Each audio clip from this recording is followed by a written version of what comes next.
Olá, meu irmão, minha irmã, meu amigo e minha amiga, como vai? Tudo bem com você? Seja muito bem-vindo, muito bem-vinda a mais um episódio do Nisto Cremos. É muito bom ter sua companhia neste programa que tem veiculado esperança, transmitido muita paz e conhecimento, sobretudo, da palavra inspirada do Senhor. Já estou com a Bíblia aberta e nós vamos estudar hoje a quarta doutrina extraída das Sagradas Escrituras. Eu disse quarta doutrina porque chegamos mais da metade dos estudos da doutrina bíblica cristã.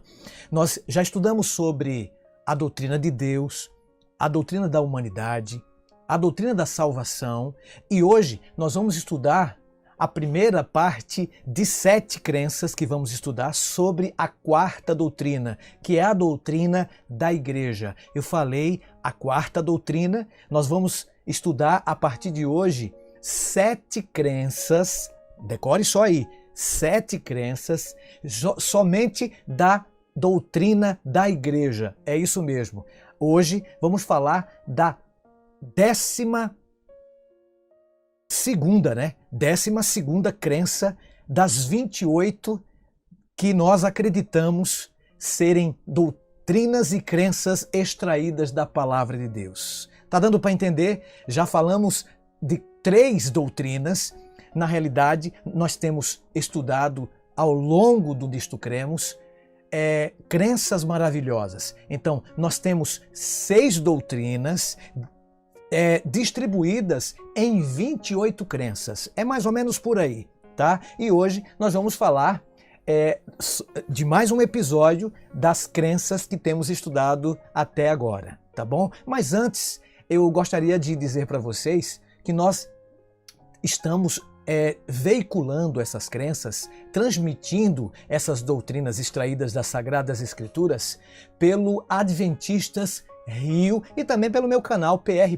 Emanuel Gonçalves. Segue-nos nas redes, no Twitter, no Facebook, no Instagram e também no YouTube. Se você estiver no Adventistas Rio do YouTube, vai lá e dá um like, não se esqueça de fazer a sua inscrição, deixar o seu joinha aí e também ativar o sininho.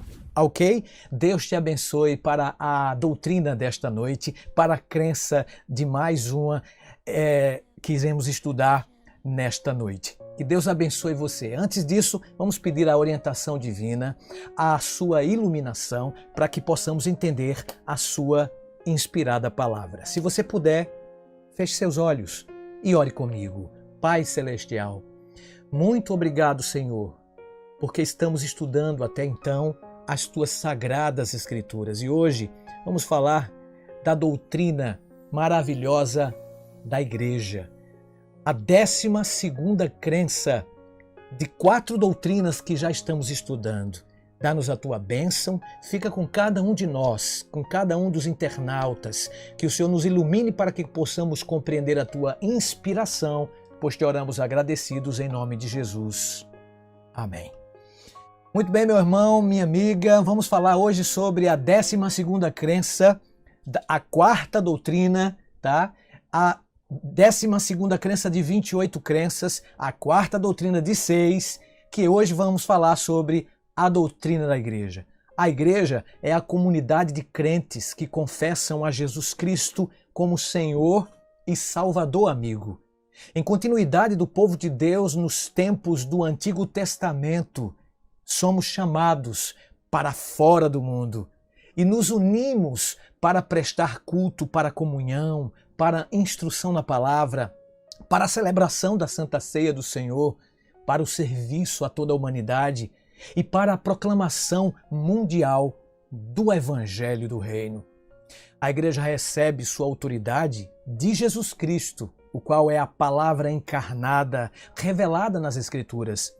A igreja é a família de Deus, adotados por Ele como filhos, seus membros vivem com base no novo concerto. A igreja é o corpo de Cristo, uma comunidade de fé da qual o próprio Cristo é a cabeça. A igreja é a noiva pela qual Cristo morreu para que pudesse santificá-la e purificá-la. Em sua volta triunfal, ele a apresentará a si mesmo igreja gloriosa, os fiéis de todos os séculos, a aquisição de seu sangue, sem mácula, nem ruga, porém santa e sem defeito. Dominado pela ira, o idoso homem risca a grande rocha que tem diante de si com a vara que carrega nas mãos. Erguendo-a, vibra-a no ar e exclama: ouvi agora, rebeldes, porventura faremos sair água dessa rocha para vós outros? Números 20, verso 10. Lembra dessa história? Mal a vara fere a rocha, uma torrente de água salta dela, satisfazendo as necessidades do povo de Israel. Mas uma vez que atribuiu a si próprio o mérito da água, em vez de atribuí-lo à rocha, Moisés cometeu pecado. E em virtude desse pecado, não pôde entrar na terra prometida, conforme Números 20, versos 7 a 12. A rocha era Cristo, o fundamento sobre o qual Deus estabeleceu seu povo, tanto individual quanto coletivamente. Essa imagem perpassa toda a Escritura, querida ovelha. Em seu último sermão, apresentado ao povo de Israel, Moisés, talvez recapitulando esse incidente, utilizou a metáfora da rocha para descrever a estabilidade e confiabilidade de Deus nos seguintes termos: agradecei o nosso Deus, eis a rocha. Suas obras são perfeitas, porque todos os seus caminhos são juízo. Deus é fidelidade e não há nele injustiça. É justo e reto. Deuteronômio 32, 3 e 4. Séculos mais tarde, Davi ecoou o mesmo tema, seu Salvador visto como uma rocha, nas seguintes palavras: de Deus dependem a minha salvação e a minha glória. Então, em Deus, a minha forte rocha e o meu refúgio. Salmo 62, 7. O profeta Isaías utilizou a mesma imagem para falar do Messias vindouro, dizendo: eis que eu assentei em Sião uma pedra, pedra já provada, pedra preciosa, angular, solidamente assentada. Isaías 28, 16. O apóstolo Pedro testificou que Cristo preencheu essa predição não na qualidade de pedra comum, mas de pedra que vive rejeitada, sim, pelos homens, mas para com Deus eleita e preciosa. 1 Pedro 2,4. O apóstolo Paulo o identificou como o único fundamento seguro, dizendo: porque ninguém pode lançar outro fundamento além do que foi posto, o qual é Jesus Cristo. 1 Coríntios 3, verso 11. Referindo-se à rocha que foi ferida por Moisés, ele afirmou: e beberam da mesma fonte espiritual, porque bebiam de uma pedra espiritual que os seguia, e a pedra era Cristo. 1 Coríntios 10, verso 4. O próprio Cristo utilizou a imagem diretamente ao declarar: Pedro, sobre esta pedra edificarei a minha igreja, e as portas do inferno não prevalecerão contra ela. Mateus 16, 18. Ele estabeleceu a igreja cristã sobre si próprio, a rocha viva. Seu próprio corpo deveria ser sacrificado pelos pecados da humanidade, e isso seria o ato de ferir a rocha. Coisa alguma poderia prevalecer contra uma igreja construída sobre tão sólido fundamento, você não acha? Por ele mesmo representado, amigo, amiga. Dessa rocha, as águas vivificadoras haveriam de fluir para saciar a sede das nações. É isso mesmo. Quão débil e fraca era a igreja quando Cristo pronunciou essas palavras. Ela consistia em uns poucos discípulos cansados, duvidosos e preocupados em se autopromoverem, de umas poucas mulheres e da multidão instável que se dispersou quando a rocha foi ferida. Ainda assim, a igreja foi constituída e construída não sobre a frágil sabedoria e ingenuidade humanas, mas sobre a rocha dos séculos.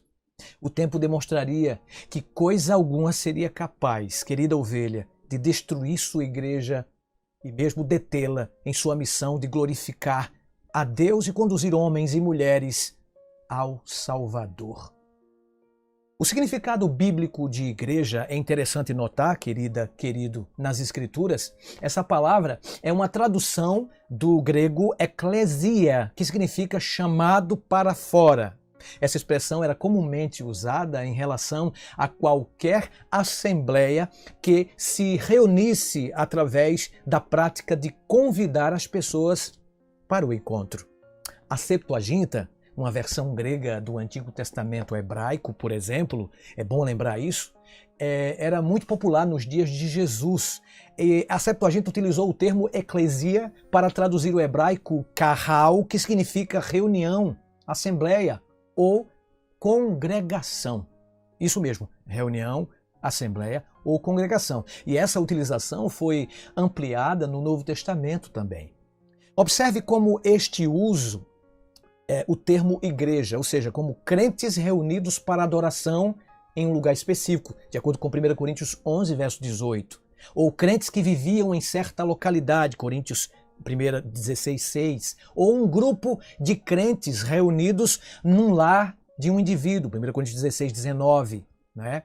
Ou também um grupo de congregações situadas em determinada área geográfica, Atos 9, 31, ou todo o corpo de crentes em redor do mundo, conforme Mateus 16, 18.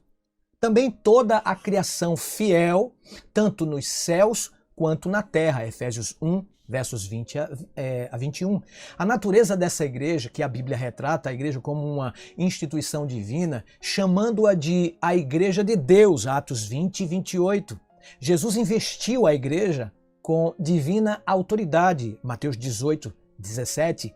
Nós conseguimos compreender a natureza dessa igreja cristã quando observamos as suas raízes no Antigo Testamento e as várias metáforas que o Novo Testamento utiliza para falar a respeito da igreja. Por exemplo, o Antigo Testamento retrata a igreja como a congregação organizada do povo de Deus. Desde os primeiros tempos, a família temente a Deus, por meio da linhagem de Adão, Sete, Noé, Sem e Abraão, representou os guardiães da verdade divina.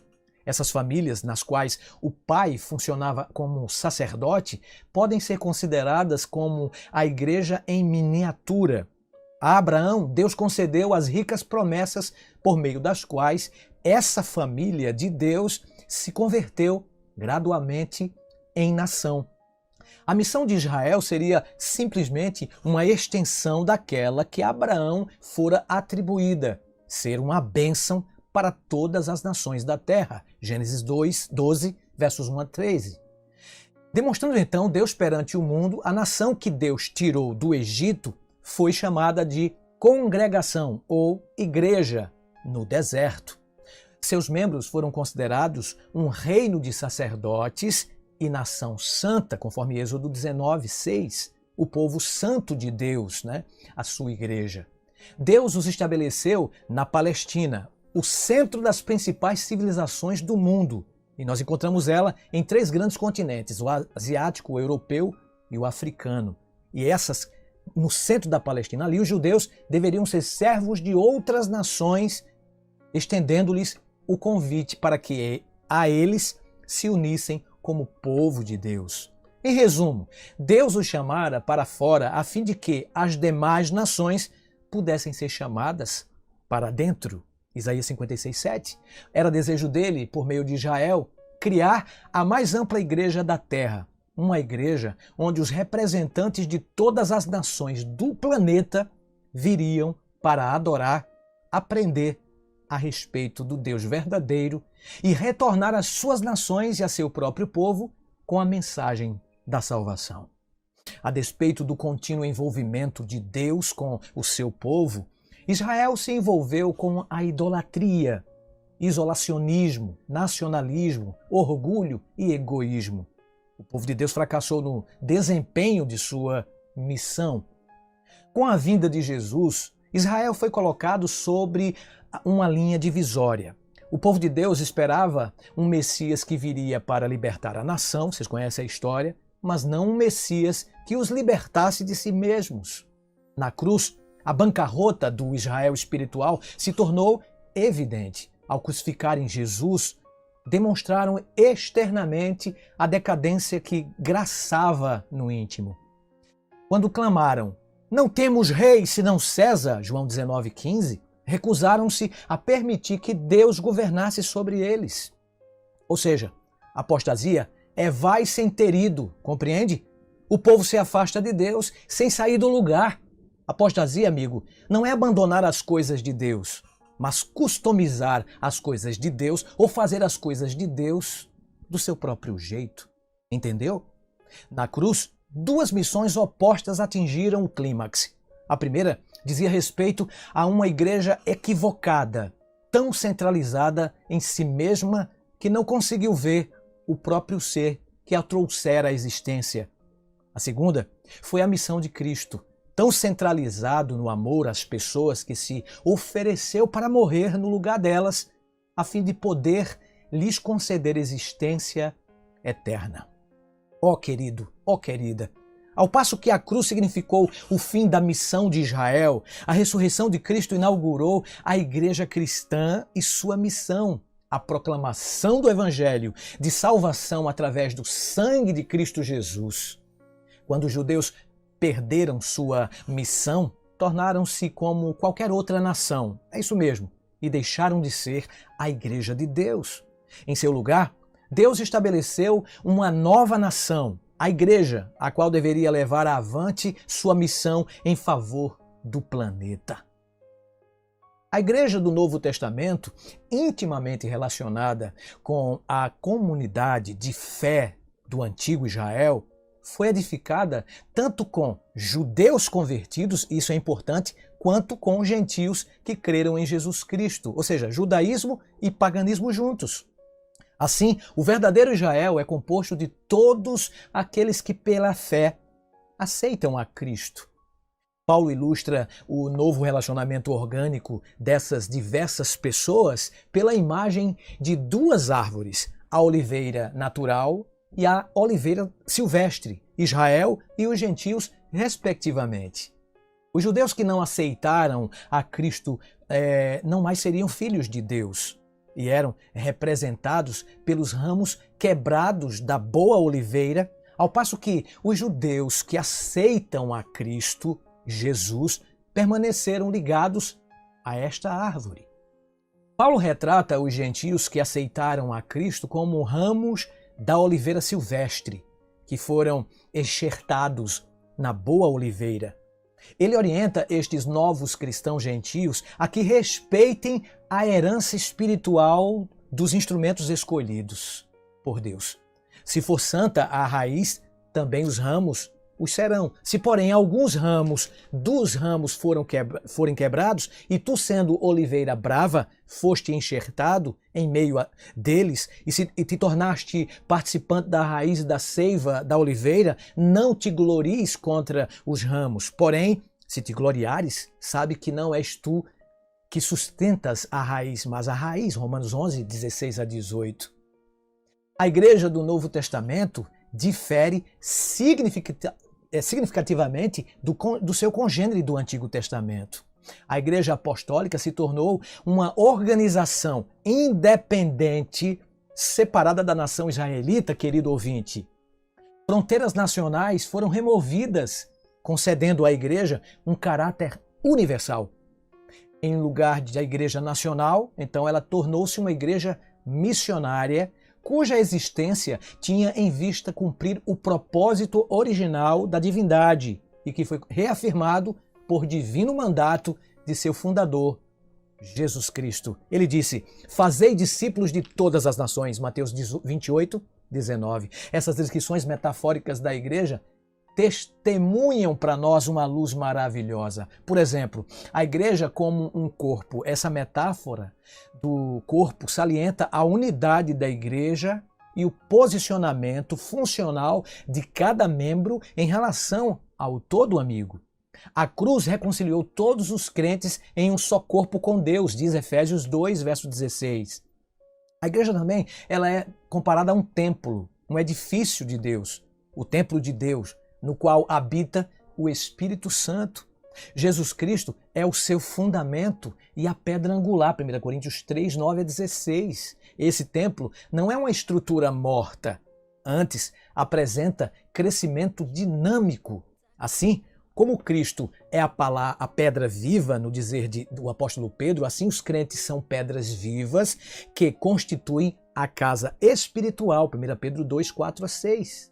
E a igreja como noiva, ela é representada na Bíblia como a esposa ou noiva e Cristo o Senhor noivo. E Deus se compromete solenemente dizendo: desposar-te-ei comigo para sempre, desposar-te-ei comigo em justiça, e em juízo, e em benignidade, e em misericórdias. Oséias 2,19. Outra vez ele assegura: eu sou o vosso esposo. Jeremias 3,14. Assim, a igreja também pode ser considerada como Jerusalém celestial. As Escrituras identificam a cidade de Jerusalém como Sião. Ali, Deus habita no meio de seu povo, Salmo 9:11. Sião, que provém, a salvação vem dele, desse monte. Essa cidade deveria ser a alegria de toda a terra, a cidade de Sião também. O Novo Testamento vê a igreja como a Jerusalém, lá de cima, não é? A contrapartida espiritual da Jerusalém, aqui de baixo. Os cidadãos dessa Jerusalém possuem sua pátria onde? Nos céus. Filipenses 3:20. A igreja também é comparada como uma família, né? A igreja nos céus e na terra é considerada como uma família, de acordo com Efésios 3:15. Duas metáforas são utilizadas para descrever de que forma as pessoas se juntam a esta família, né? Através da adoção e no novo nascimento, de acordo com João 3, versículo 8. Assim, a igreja é como um pilar em um alicerce da verdade. A igreja do Deus vivo, coluna e baluarte da verdade, 1 Timóteo 3,15, é a depositária e cidadã, né, da cidade da verdade, no caso. Ela protege contra os ataques do inimigo. Amigo, a igreja é um exército militante, triunfante. A igreja é sobre a terra, semelhante a um exército engajado também em batalha. É chamada a guerrear contra as trevas espirituais, porque a nossa luta, diz a Bíblia, não é contra o sangue e a carne, e sim contra os principados, potestades, contra os dominadores deste planeta tenebroso, contra as forças espirituais do mal nas regiões celestes. Efésios 6:12.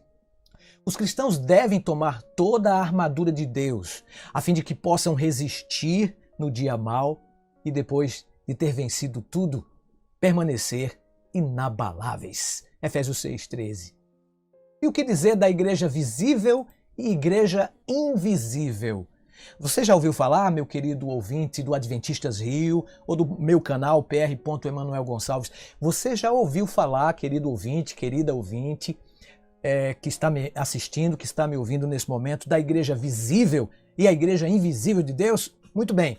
Esses termos, visível e invisível, têm sido utilizados para distinguir os dois aspectos da igreja sobre a terra. A igreja visível é a igreja de Deus organizada para o serviço. É ela que preenche a grande comissão de Cristo no sentido de levar o evangelho a todo mundo. Mateus 28, 18 a 20. E também prepara as pessoas para seu glorioso retorno. Igreja visível. E a igreja invisível?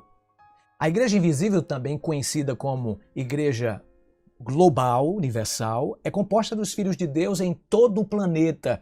Inclui os crentes que estão dentro de igreja visível e muitos outros que, embora não pertencendo à igreja visível, têm seguido a luz que Cristo lhes concedeu. João 1, verso 9. Este último grupo inclui aqueles que jamais tiveram a oportunidade de aprender a respeito de Jesus Cristo, amigo, amiga, mas que têm respondido ao apelo do Espírito Santo e procedido por natureza de acordo com a sua lei. Por intermédio do Espírito Santo, Deus conduz seu povo da igreja invisível para uma união com a igreja visível. Diz ele: ainda tenho outras ovelhas que não são deste aprisco. A mim me convém conduzi-las, elas ouvirão a minha voz, então haverá um só rebanho e um só pastor. João 10,16. E somente na igreja visível é que eles poderão experimentar plenamente as verdades de Deus, amigo, amiga. o seu amor e o seu companheirismo, já que ele concedeu à igreja visível os dons espirituais que edificam seus membros coletiva e individualmente. Entendeu? A igreja ela passou por uma organização e a ordem de Cristo para que o evangelho pudesse ser levado a todo o universo, ou melhor, planeta Terra, envolve também a nutrição espiritual daqueles que uma vez aceitaram o evangelho. Os novos membros devem estabelecer ter fé em Deus, no caso, ao entrar na igreja com seus talentos concedidos por Deus no desempenho de sua comissão. Então, uma vez que Deus não é de confusão, antes deseja que todas as coisas sejam feitas com ordem, com decência, de acordo com 1 Coríntios 14, 33 e 40, a igreja deve dispor de uma organização simples, porém eficaz. Lembre-se disso. Aí, o sacerdócio de todos os crentes, por exemplo, mediante esse ministério de Jesus Cristo no santuário celestial, e eu quero dar um spoiler aqui para você que está me assistindo no Adventistas Rio e no pr.emanuel Gonçalves, por exemplo, nós ainda vamos falar dessa doutrina do santuário, né, de uma das crenças lá na frente, né, já dando um parecer para vocês, né, que Jesus Cristo, ao sair deste planeta e para o Pai, ele foi para o lugar santíssimo, por exemplo, do santuário celestial. Então ele é nosso sumo sacerdote. A partir do momento que ele é nosso sumo sacerdote, sim, quando ele morreu na cruz por nós e disse está consumado, então nós agora pertenceríamos ao sacerdócio real de todos os crentes, né? E aquele sacerdócio do Antigo Testamento chegara então ao seu final. Agora a igreja se torna sacerdócio santo, 1 Pedro 2, verso 5, como diz o apóstolo, né? Em prosseguindo, vós porém sois raça eleita, sacerdócio real, ele disse nação santa, povo de propriedade exclusiva de Deus, a fim de proclamardes as virtudes daquele que vos chamou das trevas para a sua maravilhosa luz, 1 Pedro 2, verso 9. Essa nova ordem, o sacerdócio de todos os crentes, não autoriza cada indivíduo a pensar, crer e ensinar o que bem lhe parece, sem consideração para com o corpo de crentes. Significa que cada membro da igreja possui a responsabilidade, lembre-se bem disso, responsabilidade de ministrar a outros em nome de Deus e de se comunicar diretamente com a providência, sem a necessidade de qualquer intermediário humano. Obediência a Deus e ao Estado, isso é muito importante, e a Bíblia, ela como é a regra de fé e prática, e nós estudamos isso na primeira crença, na primeira doutrina, que foi justamente a crença da palavra de Deus, sobre a doutrina de Deus, diz que a palavra de Deus, não é a mão de Deus no estabelecimento, né, dos governos, e ele exorta, a palavra de Deus nos exorta claramente que nós devemos seguir as Escrituras, mas nós devemos seguir as Escrituras e obedecer aos governantes deste planeta, obedecer às autoridades civis. Aquele que tem nas mãos a autoridade civil, diz a Bíblia, é ministro de Deus para o teu bem, para castigar o que pratica o mal. Portanto, os membros da igreja devem pagar a todos o que lhes é devido, a quem tributo, tributo, a quem imposto, imposto, a quem respeito, respeito, a quem honra, honra, diz Romanos no capítulo 13, 4 a 7. Em suas atitudes para com o Estado, os membros são orientados pelo princípio de Cristo. Dai, pois, a César, lembram desse texto, o que é de César, e a Deus o que é de Deus, Mateus 22, 21. Entretanto, se o Estado interferir nos mandamentos de Deus, o primeiro dever de obediência, amigo, amiga, deve ser exercido para com Deus. Os apóstolos disseram no Novo Testamento, antes importa obedecer a Deus do que aos homens, Atos 5, 29. A função principal da organização da igreja é que a igreja foi organizada, né, a fim de cumprir o plano de Deus de encher este planeta com o conhecimento da glória de Deus. Amém? Somente a igreja visível pode prover uma série de funções vitais para o cumprimento dessa finalidade, amigo, amiga. Ao longo de sua história, tem sido a igreja uma agência na qual as pessoas se reúnem aos sábados para adorar o Criador. Cristo e os seus apóstolos seguiram essa prática de adoração e as Escrituras admoestam os crentes da atualidade a não abandonarem a congregação. Como é costume de alguns, diz a Bíblia, antes façamos admoestações e tanto mais quando vedes que o dia se aproxima, Hebreus 10, 25.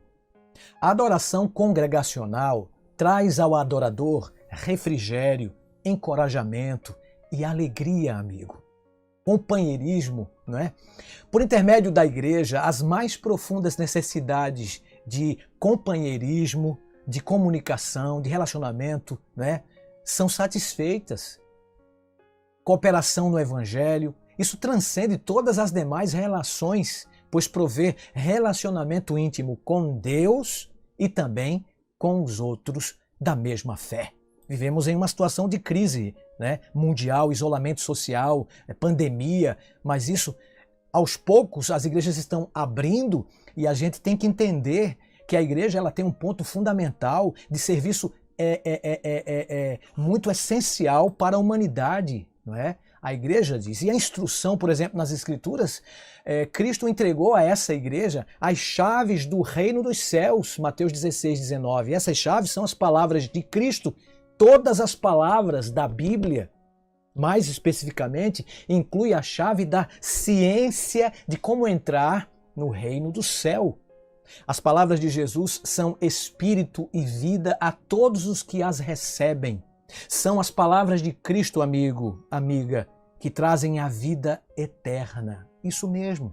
Quando a igreja proclama as verdades bíblicas, essas chaves da salvação possuem o poder para ligar e desligar, para abrir e fechar o céu, uma vez que elas declaram os critérios pelos quais as pessoas são recebidas ou rejeitadas, salvas ou perdidas.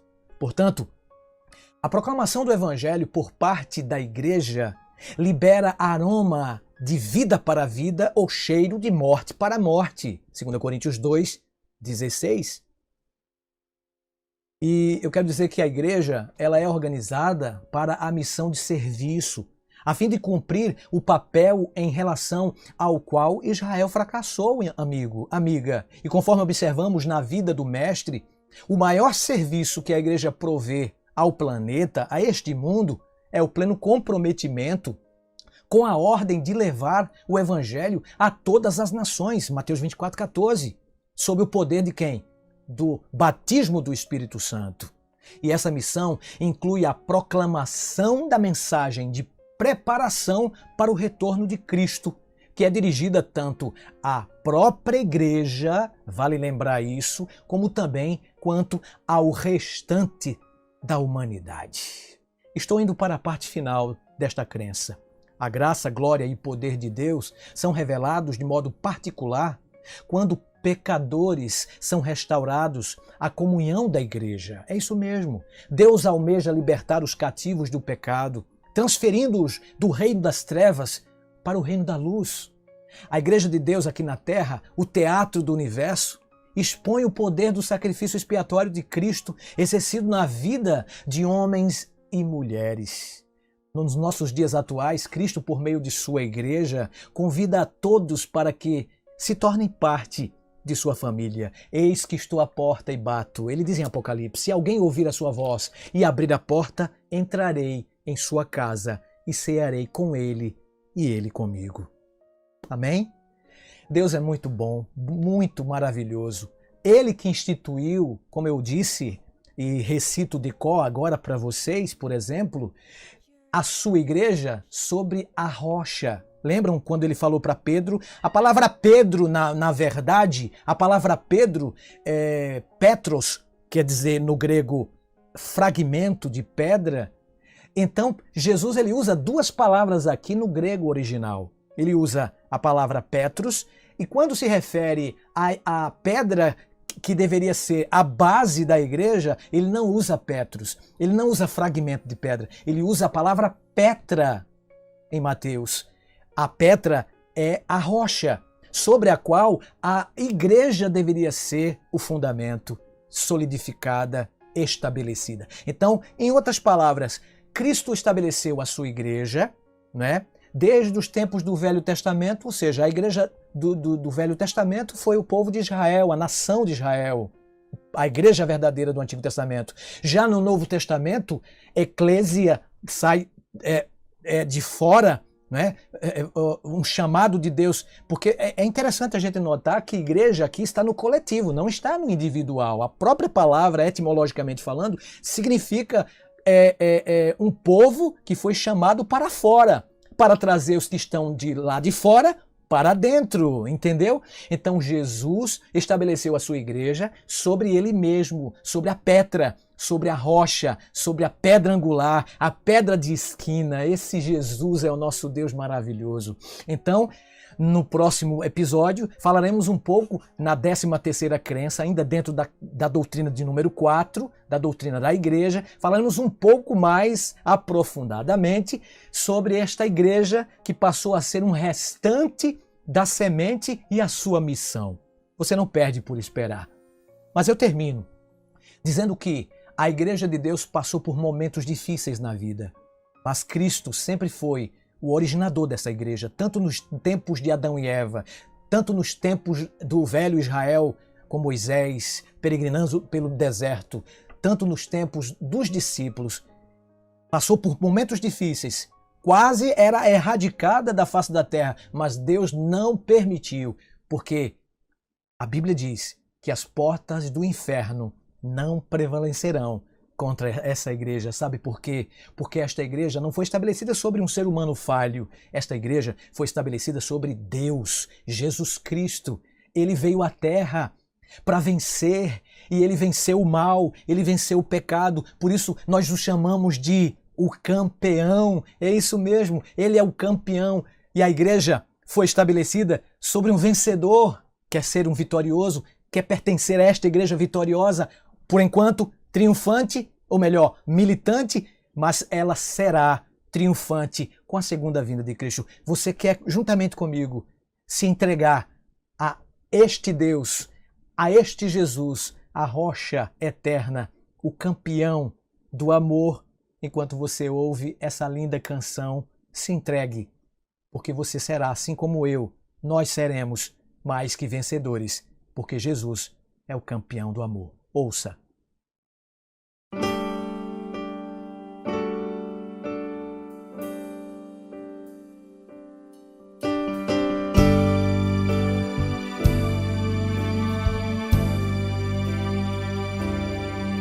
Senhoras e senhores, quero toda a sua atenção.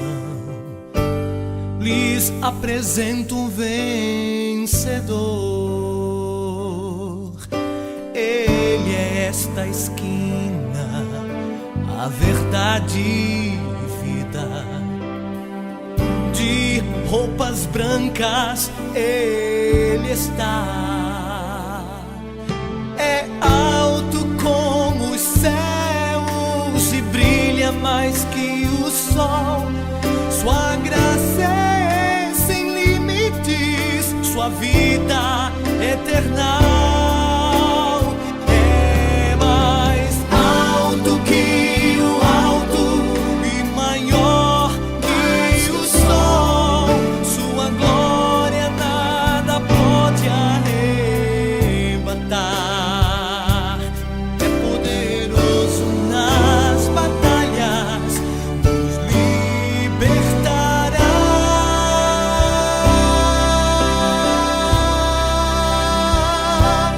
É pra sempre indiscutível, invencível, campeão do amor.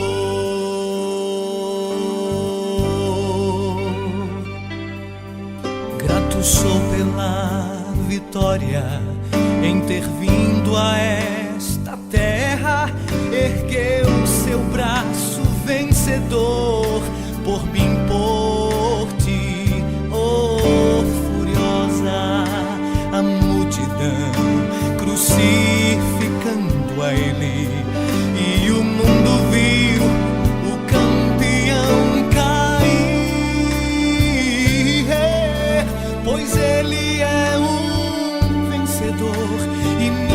vitória é certa. Me humilho ante sua cruz, do campeão Jesus.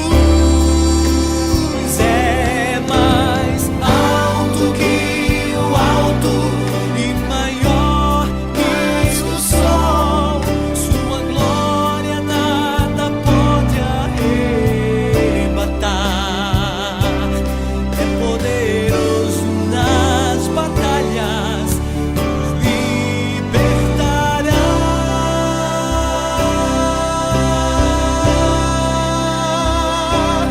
É pra sempre indiscutível, invencível campeão do amor.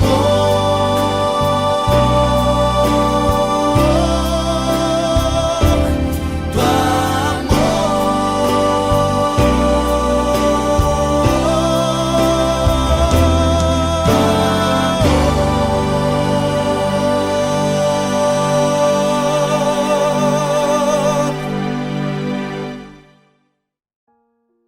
Ó querido, ó minha querida ovelha, meu querido irmão, minha querida irmã, você se entregou a Jesus? Você pertence a esta igreja visível ou a esta igreja invisível? O importante é que você pertença ao campeão do amor. E ele é a rocha eterna sobre a qual Deus estabeleceu a sua igreja aqui na terra. Você quer entregar seu coração a esta pessoa maravilhosa, este campeão Jesus? Comigo, se puder, feche seus olhos e ore. Pai querido, muito obrigado porque o Senhor esteve ao longo da história, no decurso desde o Antigo Testamento até os últimos dias, o Senhor esteve no controle da tua maravilhosa igreja. Obrigado porque nós pertencemos a esta igreja. Abençoe cada internauta e que cada um possa estudar e possa se entregar ao campeão do amor, ao Senhor Jesus, porque foi sobre ele que o Senhor edificou a tua sagrada igreja. Dá-nos a tua bênção, dá-nos o teu perdão, pois te oramos agradecidos em nome de Jesus. Ó querido, o Nisto Cremos, querida, fica por aqui. Mas nós vamos para o próximo episódio, o 13º, na próxima semana, no nosso próximo encontro. Até lá, que Deus abençoe você, mas não se esqueça, fique com a bênção apostólica. Que a graça de Jesus, o amor de Deus e a comunhão do Espírito Santo sejam com você. Até mais. Deus te abençoe.